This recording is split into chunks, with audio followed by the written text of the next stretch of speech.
Hey folks, well it's Christmas time and it's time for another installment from the Barley Boys. I'm Pat. I'm Gary. And it's Christmas time, as you can probably tell. A Christmas tree, my hat. But what have you been up to lately? A little bit of traveling, visited a couple of countries and tried the craft beers in those places. Back in Quebec, Montreal, a good shout out to Montreal. Good beer back there. And well, it's always good to get back and have beer with you, Pat. So yeah, looking forward to getting back into it. So when you say you were a couple of countries, where were you?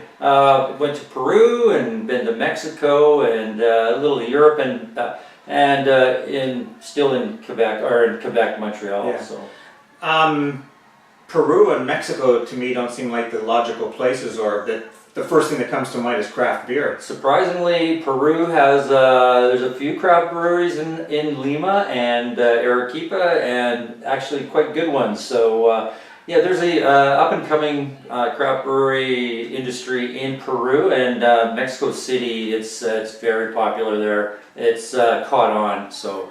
That's pretty cool that it's kind of taken off all over the world, basically. It has, yeah. You'll find it all over, in Europe now. It's big. Not so much in France, but in Spain you'll find it, and in Italy as well. So I'm assuming you didn't go to Peru just to drink craft beer. No, did a little Machu Picchu. Really? Did a little hiking, 4-day hike, and also something called the Coca Canyon, which is second deepest canyon in the world. So wow. Yeah. And then you rewarded yourself with some craft beer. Absolutely. You bet. George and I didn't do anything as energetic as that, but we were in Hawaii for 10 days in November and early December, and enjoyed some of the craft beer there too as well. So it's always something to enjoy when you're going to new places, basically. That sounds good. So this is the first time we've actually been doing anything as far as the Barley Boys are concerned. I think the last time was probably doing the Advent calendar for the past couple of years around Christmas time, and but not done anything since. And as you can tell, we've been kind of busy and other things have taken over. So this is our first opportunity to get back in front of the camera and taste some beer and let you know what we think about it as well. Well, I'm going to go down and grab a beer out of this. We're going to do this unrehearsed. Yep. We're just going to choose one beer out of a dozen. I think this was a gift given to you by a friend of yours. Good friends Jimbo and Joanne Sullivan for my birthday in October gave me basically a case of bomber size beers. Not necessarily a full case, but enough. Yeah. And I know that if you had had them, they'd be drunk by now. Oh yeah, they don't last much. But I saved them because I like keeping them for a special occasion, but I haven't done anything with them yet, so I figured we'd do something like this. So today we're going to take 2 bottles, and because they're bombers, we can't do much more than that, otherwise we'd be kind of stinkoed by the end of the afternoon, Yeah, absolutely. basically. So each one of us will pick a bottle. Read the description on it, so we don't know what we're going to pick out of this case. Read the description on it so we kind of get an idea as to what it's supposed to be. Open it up, pour it, take a look at what the appearance is, if there's any kind of major aroma, and then taste it and give you kind of our overall impression as to what we think of them. And if you think that they might be something you'd like to try, then you can run out and grab yourself some. Well, Pat, I'll let you take the first grab. Me first? Yeah, you go first. Okay. Yeah. Go ahead. Okay, so I'm going down now, and I'm opening up, and I'm pulling out High Stakes Imperial IPA. Ooh, oh boy. I know. First off, IPA, it's kind of your go-to. Yeah, it's well, I like hops, so right off the bat I'm happy it's an IPA. I noticed it's from Barkerville, British Columbia, so even better. Yeah, I didn't know they had a craft brewery in Barkerville, but no, that's right. That's pretty cool. Yeah, actually a lady that I know is living up in that area, and she goes there quite often, but I'm not sure if she goes to the brewery. So it's called Stake Your Claim High Stakes Imperial IPA, Yeah. proudly brewed. Oh, and Quinnell. Oh, and Quinnell. All right, so just not necessarily. Right.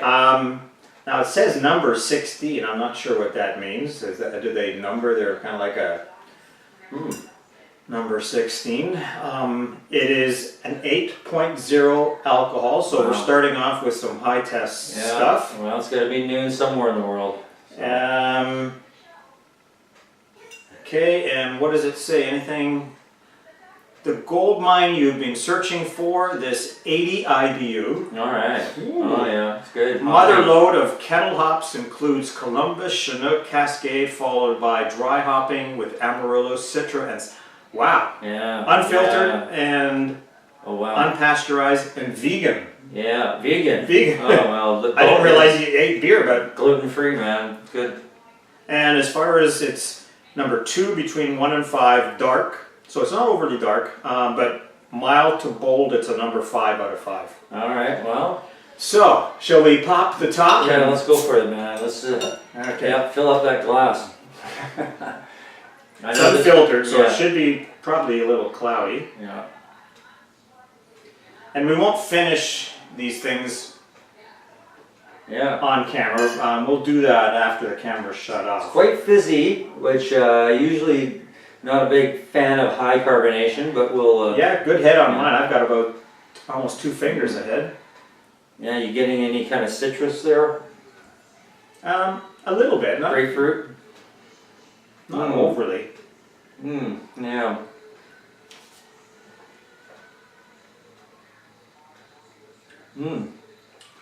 Ooh. Yeah, nice and smooth. A smooth hoppy caramel. It's not as fruity, not the grapefruit citrusy as I thought maybe, but pretty smooth. Smooth.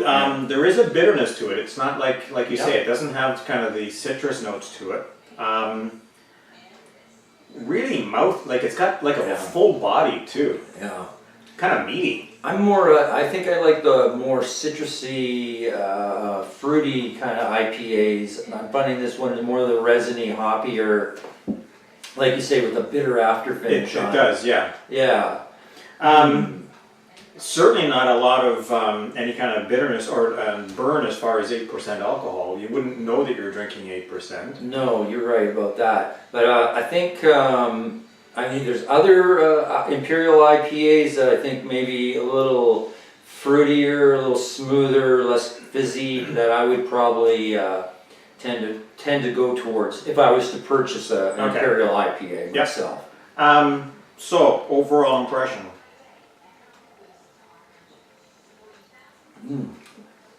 Would you buy it? It's like I said, I think I have other favorites that I would go to that are more fruitier and more on the citrus side, whereas this is more, if you prefer the hoppier, more the bitter hops, even though it's smooth, that's the high alcohol. I think it's giving it the fine finish. But I would say I would probably tend towards. Oh boy, I'm trying to think of one up right top of my head, an Imperial IPA. I think with more citrus. Anyway, what your impressions? See, I'm more in favor of this style of IPA. I do like the citrus ones, but I like something that's again kind of full-bodied like this. The bitter aftertaste, I certainly don't mind at all, and I really like this, especially. Again, 8%. Not that you want to drink a lot of these, especially a bomber, but I really like it.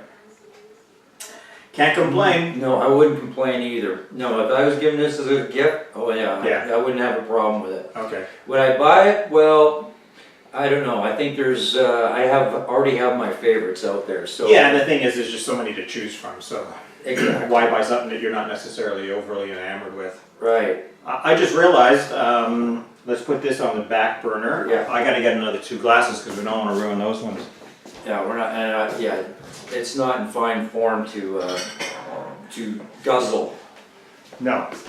And we wouldn't want to do that on camera. No, exactly. Okay, so Gary, it's your turn. Right, okay. And this one, I'm gonna let you, it's Crimea River, but I don't have my glasses on. so, Okay. Yeah, and if we were drinking more high test, it would be even worse, right?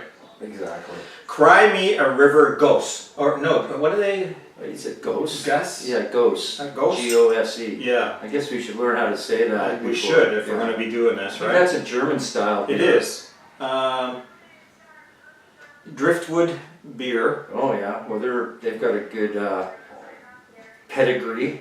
Hillside Avenue, Victoria. Yeah, aren't they the Driftwood? They're the people behind Fat Tug. Yeah, Fat Tug, that's Yeah. right. Which is Yeah, good. it's a solid Yeah. IPA. So here it says, and you wouldn't be able to read this at all. Hear my cries through the mist, gentle sailor, that your skiff may be tethered unto. Though the moonlight is pale and I paler in the black river, brack with my tears, let my song reach your ears. Let me reach my availer. Wow. Then tomorrow the cries are from you. Oh, it comes A with little bit of poetry and yeah, it comes with poetry. exactly. How about that? All right, let's get into this one.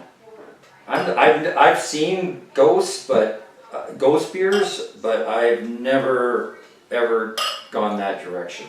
I thought it was Gose or something like that, like the Yeah. last. Yeah, I was. If please, you know, You can write us and tell us what we're. leave comments and let us know how it's pronounced. Yeah. So. Again, good head, very clear, nice. Maybe I need to create some head here. That's what she said. This is PGTV. Oh, not bad. That's interesting to me. No, that's a. Woo! I kind of like that. What a difference between what we just had too. Kind of has that little bit of a sour. Yeah. Yeah, it's almost like a bit of like a lager with a sour finish. Kind of, and yeah, I kind of like that. Yeah. I'm a sour fan, so yeah, that's interesting. It is. I would definitely. I don't get a lot of aroma out of it, do you? No, I didn't get anything really, but boy, I do like that. I think And the thing is, I would buy this. it's not as tart as a regular sour. No, it's not gonna. If you want a good introduction to a sour, this would be Be good. I yeah, wonder if very all, mild. But Yeah. I wonder if all Gose or Goses are like this in terms of. yeah. Well, it makes me want to go now try other ones. So yeah, it's interesting. It's a lot lighter than an IPA. It's not going to hit you over the head with the hops. The hop thing you don't have to worry about. But it's like a lager or a pilsner With some with a little bit of a sour finish. 5% alcohol, barley, wheat malt, hops, yeast, and that lactobacillus, Oh, which is what gives it that sour. okay. That's the is that the yeast? Yes, I think so. So, and coriander. I don't taste that myself, but No, I'm not tasting the coriander, but I like it. I do too. I would buy this. You would buy that. Yeah, absolutely. Okay, so for today, and that's the other thing, obviously we can't drink more than 2 of these at one sitting. So this will be it as far as this particular installment. We'll do 2. And maybe over the Christmas break we'll probably try another one. But today we tried Barkerville Brewing High Stakes Imperial IPA.